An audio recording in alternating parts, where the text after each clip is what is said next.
Good morning students, তোমরা সবাই কেমন আছো? আশা করি তোমরা সবাই ভালো আছো। আজ আমরা ক্লাস 10-এর বিহেভিয়ার অফ গ্যাস অর্থাৎ গ্যাসের আচরণ, বিহেভিয়ার অফ গ্যাস অর্থাৎ গ্যাসের আচরণ যে চ্যাপ্টারটা আছে, বিহেভিয়ার অফ গ্যাস অর্থাৎ গ্যাসের আচরণ যে চ্যাপ্টারটা আছে, সেই চ্যাপ্টারটা থেকে আমরা কিছু টপিক সম্বন্ধে আজকে আমরা আলোচনা করব। যেমন হচ্ছে pressure of gas, pressure of gas অর্থাৎ গ্যাসের চাপ কি বা গ্যাসের চাপ কাকে বলে। ধরো এর একটা বদ্ধ পাত্র, এখানে কিছু পরিমাণ গ্যাস আছে, ঠিক আছে। গ্যাসটার আয়তন হচ্ছে ভি। যে গ্যাসটা আছে, এই গ্যাসটা এই যে পাত্রের দেওয়াল আছে, এই পাত্রের দেওয়ালে কন্টিনিউয়াসলি কি হচ্ছে, এই গ্যাসগুলো স্বতঃস্ফূর্তভাবে ঘোরার জন্য এটা কন্টিনিউয়াসলি গ্যাসের এই পাত্রের যে দেওয়াল আছে এখানে আঘাত করছে, ঠিক আছে। ধরো যে আঘাত করছে যে বল দিয়ে, সেটা হচ্ছে এফ।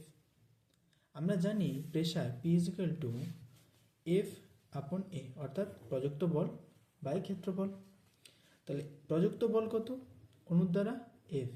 ক্ষেত্রফল কত? যদি আমরা ক্ষেত্রফল ধরি এ, তাহলে এখানে গ্যাসের চাপ দাঁড়ায় P is equal to F আপন এ, অর্থাৎ একক ক্ষেত্রফলে গ্যাসের অণু দ্বারা একটি আবদ্ধ পাত্রে একক ক্ষেত্রফলে গ্যাসের অণু দ্বারা প্রযুক্ত বলকে আমরা প্রেশার বা চাপ বলি। এর একক কি? এর একক পি সমান এফ। যদি আমরা এসআই একক বলি, বলের এসআই একক কি? নিউটন। আর ক্ষেত্রফলে এসআই একক কি? Metre square. তাহলে পি সমান হয়ে গেল নিউটন আপন মিটার স্কোয়ার। এটা হলো এসআই একক। আর যদি আমরা সিজিএস একক বলি, নিউটনের জায়গা হবে ডাইন, কারণ ফোর্সের সিজিএস একক ডাইন।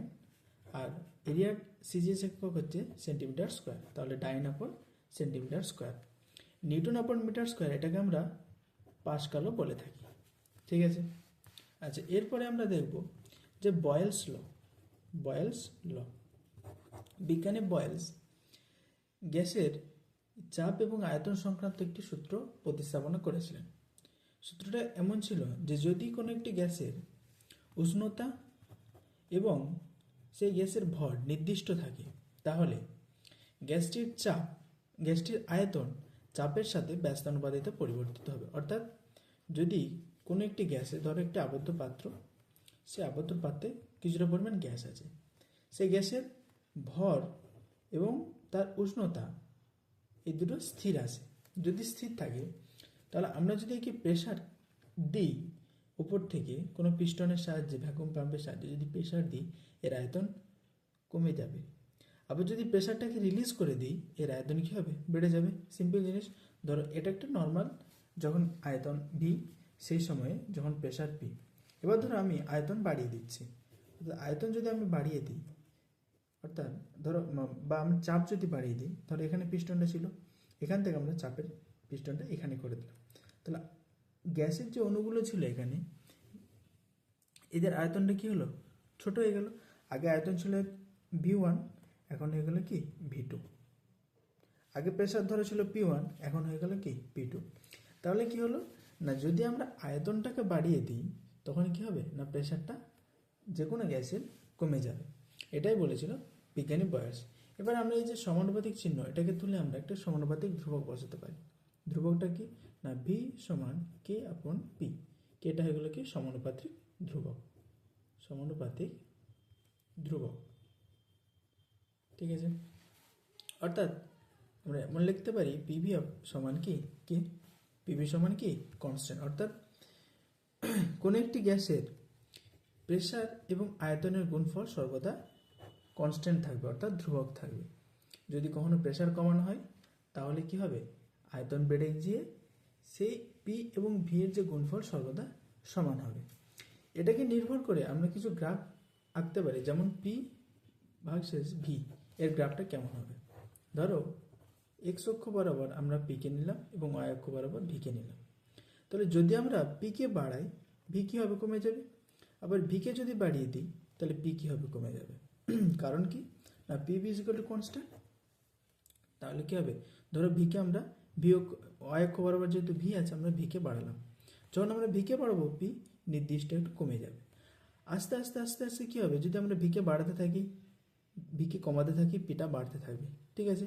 এভাবে গ্রাফ প্লট হবে।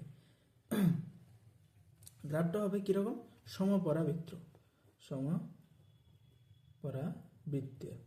আর এই রেখাটাকে বলা হবে সমষ্ণ রেখা, সমষ্ণ রেখা। ঠিক আছে, পি বনাম ভি লেখা রেখাচিত্রটা হবে সমপরাবৃত্ত। যদি আমরা পিভি বনাম পি বা পিভি বনাম ভি এরকম লেখচিত্র আঁকি, যেমন ধরো এটা আমি একটা লেখচিত্র আঁকছি, যেটা এক্স অক্ষ বরাবর আমরা দিলাম পিভি, আর ওয়াই অক্ষ বরাবর দিলাম আমরা পিভি, আর এক্স অক্ষ বরাবর দিলাম ভি বা পি, যে কোনো একটা।